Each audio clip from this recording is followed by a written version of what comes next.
Varicose వ్యాధితో బాధపడుతున్నారంట. తక్కువ ఖర్చుతో ట్రీట్మెంట్ కావాలి అనుకుంటే ఎవిస్ హాస్పిటల్ని సంప్రదించండి. నమస్తే రమగారు. నమస్తే జయ. ఏదైనా ఒక మంచి స్టోరీ చెప్తారండి? పూర్వం అంట కాశీనగరానికి దగ్గరలో కుమారభూతి అని ఒక ఆయన ఉండేవాడట. ఈయనకి లేక లేక ఒక కుమారుడు కలిగాడు. దేవభూతి అని పెట్టారు. ఈ దేవభూతి భలే అద్భుతమైన చదవరట. 4 శాస్త్రాలు, 4 వేదాలు, 6 శాస్త్రాలు చదువుకున్నాడు ఆయన. ఉపనిషత్తులు ఇక అవి లేదు ఇవి లేదని చదివేసుకున్నాడు. అయితే అద్భుతమైన చదువరి అయ్యి శాస్త్రపారంగతుడు అయినప్పటికీ ఏవో ఆయన పాపాల కారణంగా ఆయన బ్రహ్మరాక్షసుడు అయిపోయాడట మరణానంతరం. అయ్యో. అయితే బ్రహ్మరాక్షసుడు అయ్యాక ఆయనకి జ్ఞానోదయం అయింది, చదువు వచ్చింది. అయితే ఈ కాశీనగరానికి వెలుపల ఉన్న అడవిలో ఒక పెద్ద రావి చెట్టు మీద నివాసం ఉండేవాడు. ఏం చేసేవాడు? అక్కడ కూర్చొని రోజు వేద పఠనం చేసేవాడు. ఆ చెట్టు మీద కూర్చుని ఎవరికైనా విద్య నేర్పి ఈ బ్రహ్మరాక్షసత్వాన్ని పోగొట్టుకోవాలనుకున్నాడు. బ్రహ్మరాక్షసుడి దగ్గర చదువుకోవడానికి ఎవడొస్తాడు? ఎవరు రారు. కానీ అక్కడ చదివేవాడు. ఆ వైపు జనాలు తెలుసుకుని ఎవరు వచ్చేవాళ్ళు కాదు. ఎవరైనా ఒకడొస్తే వాడికి విద్య నేర్పించి ఈ బ్రహ్మరాక్షసత్వాన్ని పోగొట్టుకోవాలని చాలా అనుకునేవాడు. కుదిరేది కాదు. కానీ ఆయన రోజు వేద పఠనం చేసేవాడు. అవన్నీ ప్లస్సే కదా. వేద పఠనం చేయడం కూడా కొంత పాపాన్ని పోగొడుతుంది. దాంతో ఈయన క్రూరుడుగా కాకుండా సాత్వికుడుగా ఉండేవాడు. ఆ చెట్టు మీదే ఉండేవాడు. అయితే ఈ కాశీనగరానికి ఎక్కడి నుంచో సుదూర తీరాల నుంచి గోనర్దీయుడు అని ఒక కుర్రాడు వచ్చాడు. వాడు భలే చదువరి, బాగా చదువుకున్నాడు. అయితే ఈ కాశీలో ఒక పెద్ద పెద్ద గురువులను ఆశ్రయించి ఇంకా తనకు తెలియనివి ఏవేవో చదువుకోవాలని వచ్చాడు. వచ్చేసరికి ఈ కాశీలో వాళ్ళు అన్నారు, బాబు మేము నీకు చెప్పేది ఏం లేదు, నీకు అంతా వచ్చు, అన్నీ నీకు వచ్చు, నీకు చెప్పగలిగే వాళ్ళు ఎవరు లేరు ఇక్కడ. అంటే మరి ఎట్లాగండి నా జ్ఞానతృష్ట తీరేది, ఎట్లా నాకు ఈ చదువు వస్తుంది అంటే ఈ కాశీలో 2-3 పెద్దవాళ్ళు చెప్పారు. ఊరి వెలుపల అడవిలో ఒక రావి చెట్టు మీద ఒక బ్రహ్మరాక్షస స్వరూపంలో ఒక ఆయన ఉన్నాడు. ఆయన చాలా విద్యలు చదువుకుని ఉన్నాడు. అక్కడికి వెళ్తే నీకు విద్య లభిస్తుంది. ఆయన తప్ప ఇంక చెప్పేవాళ్ళు ఎవరు లేరు. కానీ ప్రమాదం, నువ్వు ఆలోచించుకోమంటే ఇతని గోనర్దీయుడు ఎలాగైనా సరే నేను వెళ్ళి నేర్చుకోవాల్సిందేనని అడవిలోకి వెళ్ళిపోయాడు. వెళ్ళిపోతే పొద్దున్నే ఒకనాడు తెల్లవారేసరికి చేరాడు. ఆయన పెద్ద గొంతుతో వేద పఠనం చేస్తున్నాడు. కుర్రాడు కూడా ఆ చెట్టుకి యువతలు కూర్చుని తను కూడా చదవటం మొదలుపెట్టేసరికి ఆయన ఆశ్చర్యపోయాడు. దేవభూతి ఏమిటా శబ్దం వస్తుంది? కిందకెళ్ళి చూస్తే కుర్రాడు కనిపించాడు. ఎవడెవరా నువ్వు, నాతో పాటు చదువుతున్నావని హుంకరించాడు.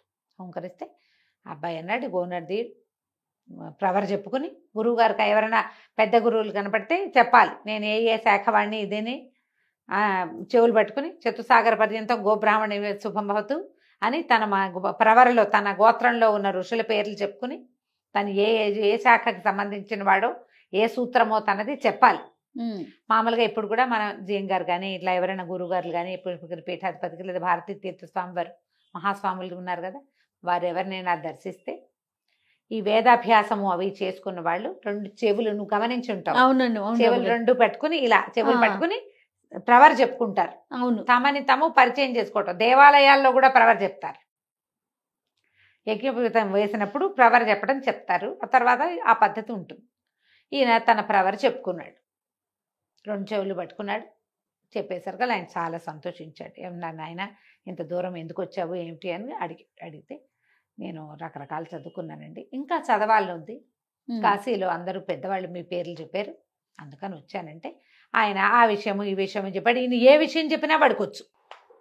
సాయంకాలం దాకా చర్చ సాగాక తెలిసింది ఆయనకి ఈ పిల్లవాడికి ఆ గోనర్దీయుడికి రాని విద్య లేదు. దేవహూతికి ఎంత వచ్చో అంతా గోనర్దీయుడికి వచ్చు. కానీ ఆయన సంతోషం పట్టలేకపోయాడు.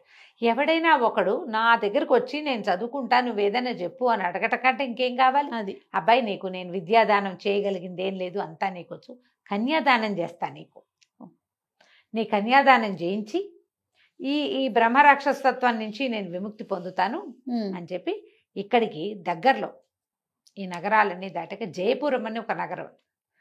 ఆ రాజుకి ఒక కుమార్తె ఉంది, సౌందర్యవతి, వివాహ యోగ్యమైన వయసులో ఉంది. నేను పోయి ఆ అమ్మాయిని పట్టుకుంటా, నువ్వు నేనంటే క్షణాల్లో వెళ్ళిపోతా, నువ్వు 4 రోజులు ప్రయాణం చేసి రావాలి. ఓకే. ప్రయాణం చేసి రా, నా దగ్గరకు వచ్చి నీ ప్రవర్ చెప్పుకో, నేను ఆ అమ్మాయిని వదిలిపెట్టేస్తా. ఆ పిల్లని నీకు ఇచ్చి పెళ్లి చేస్తారు. నేను పట్టిన పిల్ల నా పిల్ల. ఆ అమ్మాయి నీకు వివాహానికి కనుక ఇస్తే ఆ కన్యాదానం నేను చేసినట్టు, నాకు విముక్తి లభిస్తుంది. నువ్వేమో చక్కటి చోట సెటిల్ అవుతావు. నీకు నేను చేయగలిగేది అదేరా నాయన అని చెప్పాడు. బాగుందిగా. సరే సరేనన్నాడు. దేవహూతి గారు వెళ్ళిపోయాడు.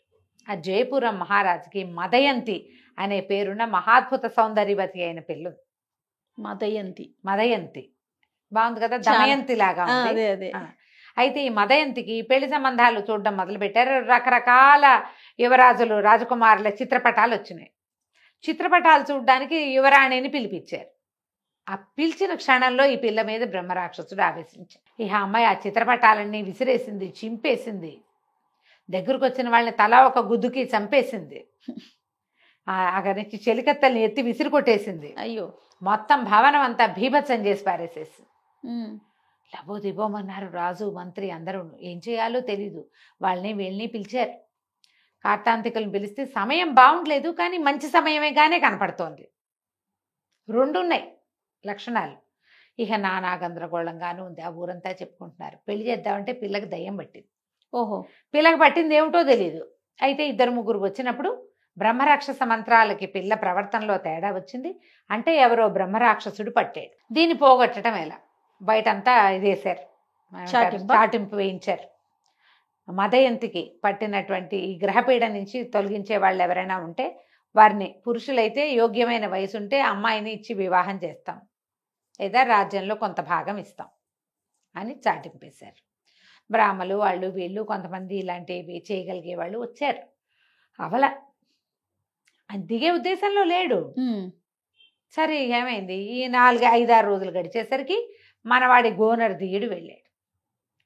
వెళ్ళి అడిగాడు, నన్ను మహారాజు దగ్గరికి తీసుకెళ్ళండి, అమ్మాయికి ఏదో గ్రహబాధ ఉందని వార్తలు వస్తే నేను విని వచ్చాను, నేను చేయగలనంటే ఈ లోపలికి తీసుకుపోయారు. అది అక్కడ ఉన్న వాళ్ళంతా అన్నారు, వీడు చూస్తే ముక్కుపచ్చలారని కుర్రాడు, 25 ఏళ్ళు కూడా లేవు, చదువుకున్న వాడలే ఉన్నాడు.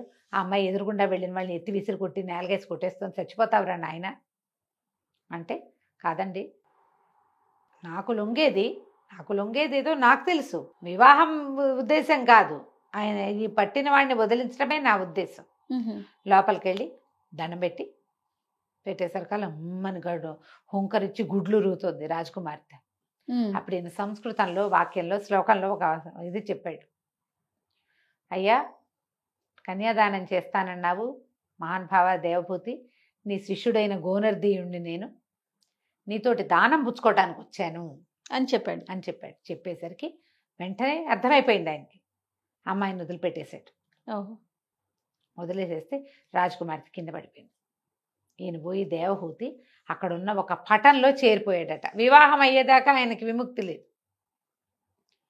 ఈ కింద పడిపోయిన పెళ్లి రాజకుమార్తె లేచి కూర్చుంది, అమాయకంగా చూస్తుంది అటు ఇటు. ఏం జరిగింది? అటు ఇటు బయట కింద ఉన్న వాళ్ళంతా అమ్మో పిల్ల మామూలు అయిపోయింది కేకలు పెట్టారు. కొంతమంది దాసీలు వాళ్ళు వీళ్ళు వచ్చి ఏమిటి లేవనెత్తి, అంత పెద్ద ఆవేశం వచ్చిన మనుషులు ఎలా అవుతారు, దిగనాసిలిపోయి వీక్గా అయిపోతారు. బోళ్ళని సకలోపచారాలు శైత్యోపచారాలు చేసి అమ్మాయికి తినడానికి తాగడానికి ఇచ్చి సరే కాస్త శాంతం చేసి ఎట్లా కొట్లా సరి చేశారు.